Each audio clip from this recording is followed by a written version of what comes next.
What's another team? Profile and projection. I'm sitting here at the studios with Jake, and we're going to talk about another NL Central team. I think this is the fourth NL Central team that we've done, and I think our voters got this wrong. I think they had the Cubs way down low, but they have the Reds above the Cubs. They have the Reds above the Brewers. They have the Reds above the Pirates. We're doing the Cincinnati Reds. They did do a lot this offseason, Jake, to better their team, so I think people are already rewarding them in the voting system that our audience put together. But when we did the Cubs episode, I was like, I don't know, these are too low. But anyway, doing the Reds. We're excited to do the Reds.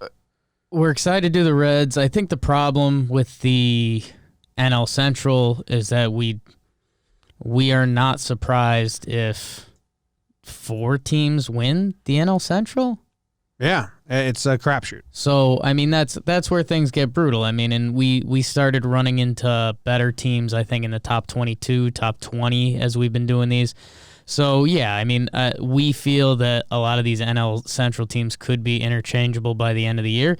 And I think we see the Brewers, we just did the Brewers. I think we see the Reds a little higher because your favorite thing, they won the offseason.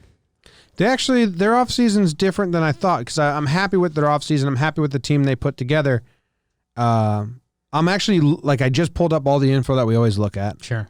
Newsflash, we look at a lot of stuff while we do these so we don't sound incredibly dumb. We just like to sound a little dumb. A little bit of dumb. Tastefully dumb. It was less than I expected it to be when I did my little research.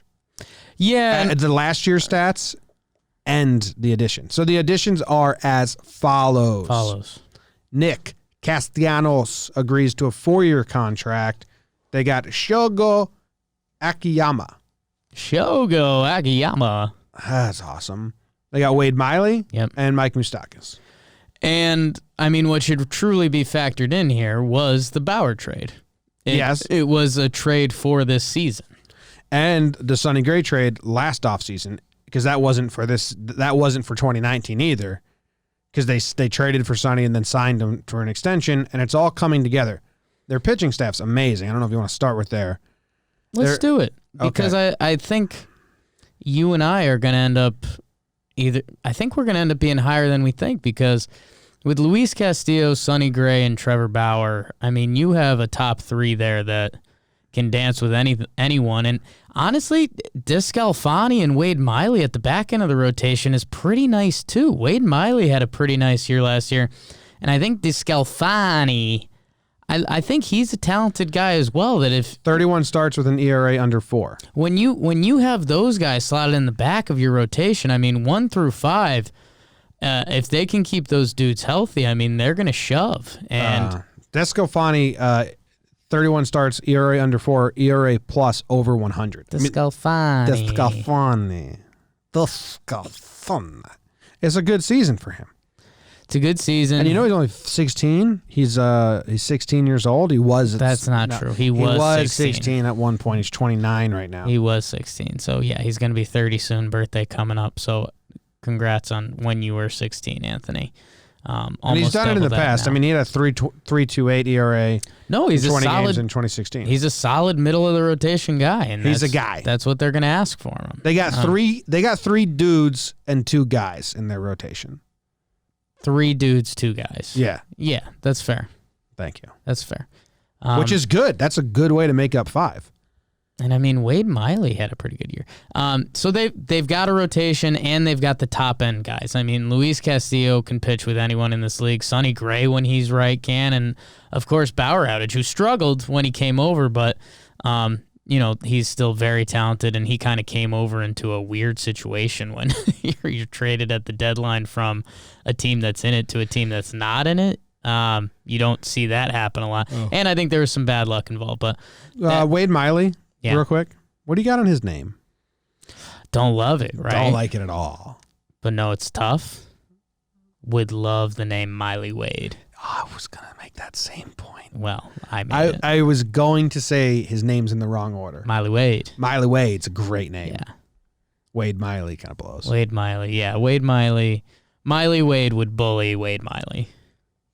Yes. Yeah. Oh, yeah. Easily. That's a fact. So work on that. Wade. And then in the bullpen, I mean, Raisel Iglesias, he's been doing it for a couple years now. He's solid. Amir Garrett. They picked up Strop. His claim to fame was the brawl last year where he looked like the man, and he's a really good lefty arm. Michael Lorenzen, two-way guy, Jim. So, yeah, would you like another dominant arm out of the pen? Sure, every team would. But this isn't a bad bullpen, but you'd like one more exciting arm. Michael Lorenzen had a good year last year. Yeah, man. Two-way Mike, they call him. No one's called him that. I don't think anyone said that. You're a liar. Okay, so their offensive numbers from last year, like they add Moose, right? They had Castellanos, and they had Shogo. Yep. We don't know what Shogo is yet. No. We know what Moose is. We know what Castellanos can be. But last year... Can I stop you? Yeah, what do you want? They didn't have a lot of guys. They didn't hit last year. They didn't hit last year. They didn't hit last year.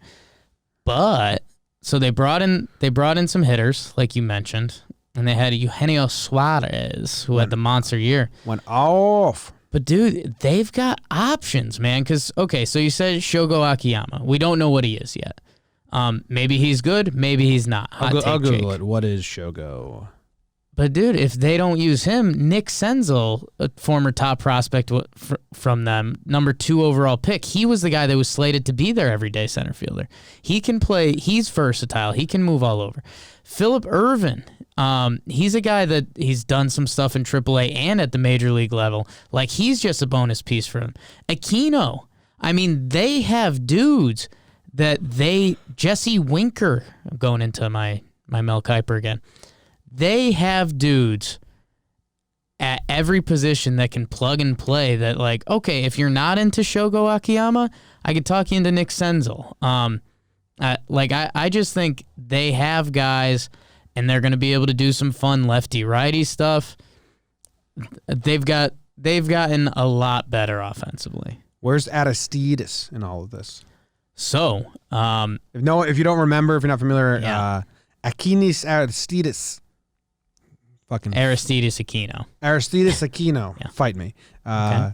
He came up last year. He's got a bizarre batting stance, like totally open, like playing wiffle ball with your buddy and just fucking around like you had a couple drinks. And you're just kind of leaning back, like totally throw it in there, belly button to his nose, just like, hey, here you go. And then steps into it. He hit 19 homers in I think 15 games. 56 games. Yeah. That's close. Yeah. 56 games. He had crazy 891 OPS, which is actually funny because he came out of the gates insane, and then he went back a little bit.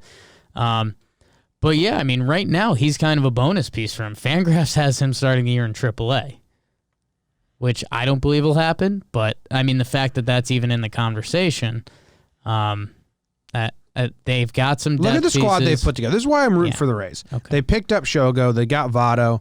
Eugenio Suarez is returning. Mike Moustakas, they picked him up. Nick Castellanos, they picked him up. They traded for Freddie Galvis at the end of last year. Then they have Winkler and Barnhart, and they have you have a couple, like, what is it, 4 guys that they either traded for within the last year or picked up in free agency, and then the pitching staff. I mean, they traded for Sonny, they traded for Bauer, they picked up Miley. Like, they're doing it. They're going after it the best way that they could this offseason. So that's why I'm rooting for them. I'm not rooting for them to, like, win the World Series, or I'm not even rooting for them to win the Central. I don't care about that. I'm just rooting for them to be a good team. For it to work. Because they went for it. They went for it. And that's we do want teams to be rewarded for that. Yeah, I don't know. I mean, if you're a Reds fan, you're fully bought in. You believe in the top 3 of your rotation. I mean, you can. The pitching's awesome. That top 3 is really cool. You can, you're looking at a Nationals light from last year. They've got the high end of the rotation. They've got, a couple dudes you can believe in the bullpen. And I mean, it's. I wonder. I mean, we threw Eugenio Suarez out there casually, but the dude had a monster year last year. The dude hit 49 home runs. And, we just came off our Brewers thing where we're like, hey, you got to know Keston Hiura. You got to know Suarez, man. 49 home runs, a 930 OPS.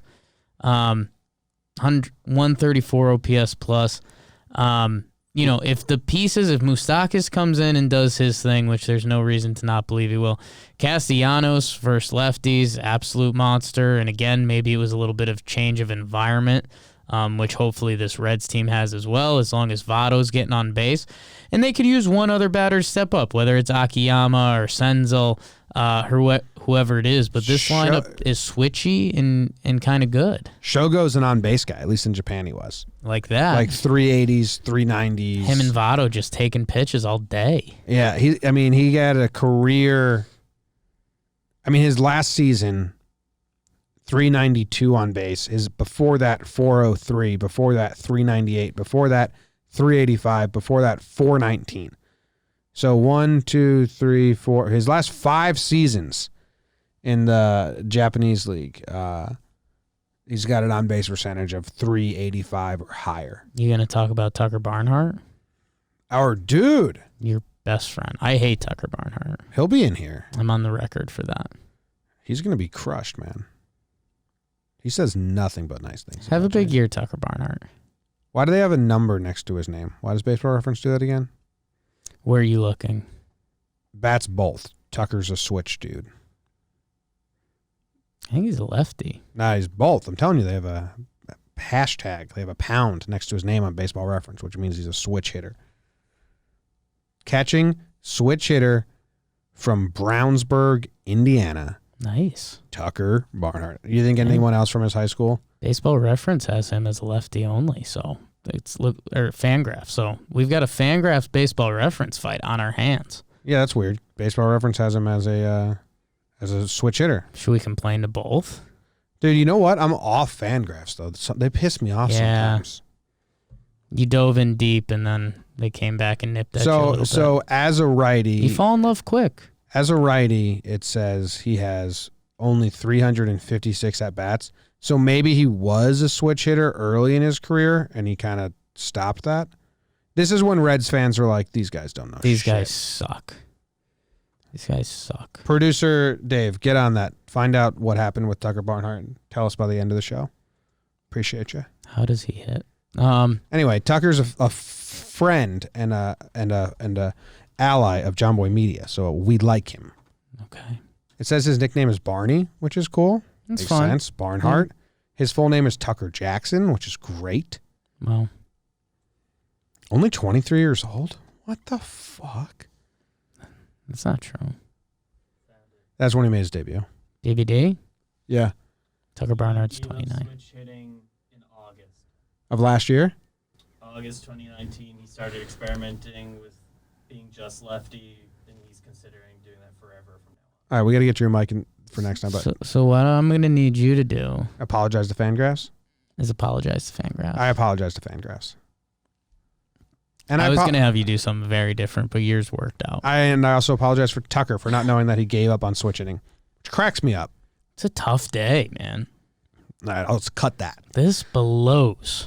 Someone came to him and was like, Tucker, cut the shit. I mean, I've got some dark thoughts to me, but yeah, I mean, I've got myself staring in the mirror. You can't switch it. Jake, Joey Votto's been declining, and it's a little sad. Okay. Where are you with his skill? I know you don't enjoy his personality, but where are you with his skill level?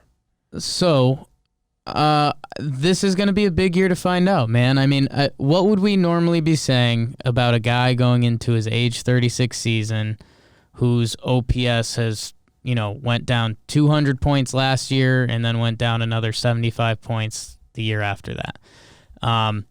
The Reds still owe him a lot of money. He still gets on base. I mean, in a bad year, he got on base at a 357 clip. But, I mean, that's being removed from being the on-base leader the 3 years previous to that, 434, 454, 417. So, I do believe baseball, you can have a down year and bounce back. He's got more help in the lineup than he has in past years. So I'm interested to see. I think that Votto contract is kind of an albatross. I mean, Jesus, he's getting paid $25 million a year till 2023. So if you're the Reds fans, you're hoping that he can at least get back to his 2018 season where, again, when I say at least, he got on base at a 417 clip. He had an 837 OPS. But, I mean, my dude's played in, let me do the numbers over the past 2 seasons. In 287 games, so 144 games a season, he's averaging 14 homers a season from the first base spot. So he better be getting on base enough because in a year where the juice ball was back, I mean, 15 home runs? If you're a Reds fan, you should be concerned. I mean, the dude's done everything for the Reds. He won the MVP in 2010 now. That's a while back. He was second in the MVP in 2017, though, which shows how good he's been over that time period. I wouldn't say he's a question mark for the Reds, and it's not necessarily like, how Votto's going to go this year is going to dictate anything for them. I mean, they've got enough pieces around him where it's not that. But I don't know. The difference between a 417 on-base percentage, Joey Votto, in 2018 and the difference between a 357 in 2019, that's a different ball player. Just be serviceable and get on base because they're putting pieces around him for the first time. Like, they gave him that big contract, and everyone's like, are they going to trade him? Should they trade him? Because it's a crazy contract, and everyone thought they wouldn't be able to rebuild and be a contender while still in the duration of that contract. And now they are. So they have 3 years now window, and I'm like rooting for that almost. Like, it's kind of a cool narrative. Yeah, and I mean, Votto's been through it all with the Reds. I mean, they're projecting him to bounce back pretty well. I mean, who knows? I don't know well enough if he was nicked up last year or what was going on. But, yeah, I mean, I know you're becoming a big OPS plus guy. I mean, dude, his OPS plus was in in games he played 70 or more games. He had an OPS plus over 150 from 2009 to 2017. There's only 1 year he played 62 games. It was under that. 2018, his OPS plus went to 126. Last year it went to 98. He's a below average hitter, technically. Bummer. So I don't know. It's going to be interesting to see the whole lineup around him. And I'll be honest. You and I conflict on our Votto personality stuff. I think it's a little too forced for me. But on the field, I'm rooting for him to be good. I would love for him to bounce back because if the Reds have someone getting on base at a 400 clip at the top of this lineup, they're going to be good. I have 2 ways I want to go. Give me the 2 ways. Do you want to do a team thing or an individual thing? Let's do individuals. I just did a Votto thing. So I was looking at Luis Castillo. Right? Yes. Great year last year. Yep. Young dude, 26 years old last year, has a 3.4 ERA. He started 32 games, all-star, really good. He changed his pitch mix dramatically, which I always love a good pitch mix change. I think it's interesting. Yeah. So in 2018, he was still good, but it wasn't a stud. No. It's a guy, not dude. He threw his four-seamer 36% of the time, and he threw his changeup 26% of the time. And I believe they got a new pitching coach before 2019, right? The Vandy guy, the new Sonny? Yep. So last year, he actually threw his changeup more than his four-seam. 90% of the time he threw changeup. No, less than that. Oh, that's my bad. That's my 32% of the time he threw his changeup, 29% his four-seamer, and his sinker is the 20% difference there. But isn't that wild? Fastball changeup. He throws really hard. Yeah. It's changeup fastball for him now. That helps. Yeah. I mean, his fastball is 96. It sits 96. So you would think that would be like, in 2017, he started 15 games. He threw his four-seamer 46% of the time. Sure. 2 years later, it's down to 29. It's crazy. I like looking at that. And then you have fucking Sonny Gray. Oh, your guy. I mean, no, his pitch mix is just because he just makes up pitches on the fly and all that. He actually, in R2C2 podcast, he talks about how he learned his slider from Bauer, stuff like that. Right. 2019, Luis Castillo was the April NL Pitcher of the Month, too. I think people want that. I know this is a visual thing. Ooh. Look at Trevor Bauer over the years pitch mix. Like, that is insane. In 2016, he threw his sinker more than any other pitch. It was never his second most pitch in any other year, but one year it's his most. Got to mix it up, baby. Keep him guessing. And then what's this pitch? His four-seamer had dropped all the way down to 23. Last year was back up to 38 because he started using pine tar. He started using pine tar at the end of September, and he's like officially like, fine, I'll use it. If everyone's using it, I'll use it. So look for more high fastballs from Bauer, not from Sonny. Sonny doesn't like that. All right, the team thing. We talked about the Pythagorean theorem with the Brewers last episode. The Pythag. I think the Reds was amazing last year, but they were losing, if I remember correctly. Ooh. So you're going run differential. I think I remember. Maybe it might have died at the end, halfway through the season, but I remember at like the halfway point there, run differential was really positive, but their record was average. Yeah, so they I think they finished the year at -10 runs allowed, which Pythagorean theorem made them 80 and 82, which does feel a little different than the 78 and 87. You know, that's closer. Again, picture the free. But I think halfway through the year it was crazy. The free agency, but I do think it's a part of this because the free agency they had. If you say you're adding, Castellanos, Moustakas, Shogo and Wade Miley to a 500 team, you're like, oh yeah, that's a team that should be, in the playoffs, in contention. That's impact bats. That's everything. When you say, and I mean, Bauer's a factor in that too, because they got him at the trade deadline. When you put all that in the bucket with a 500 team, we'd be saying, yeah, like, let's go. They do land at 75 and, 75 and 87? Not a math pod. 75 and 87. And that feels a lot different. 80 and 82, 75 and 87 is way different. I mean, that feels a lot different. 7-game swing. So... stupid that 7 games can change our mindset after 162. Yeah, and we I feel like we were doing this a lot early with the bad teams, hoping for them to have good years. The start for this Reds team may be as important as they come. Very unprofessional, Jim, throwing a ball around the room. But the start for this Reds team is going to be important because it's a little bit of a Padres effect. And let me bring up the schedule then, because we're not going to really be able to believe in this Reds team until you start seeing it. It's true. We got to do the over under here. Yeah. And I'm super upset with myself. Okay. What the fuck? Because you dropped the ball earlier? Literally. Now I guess currently, so.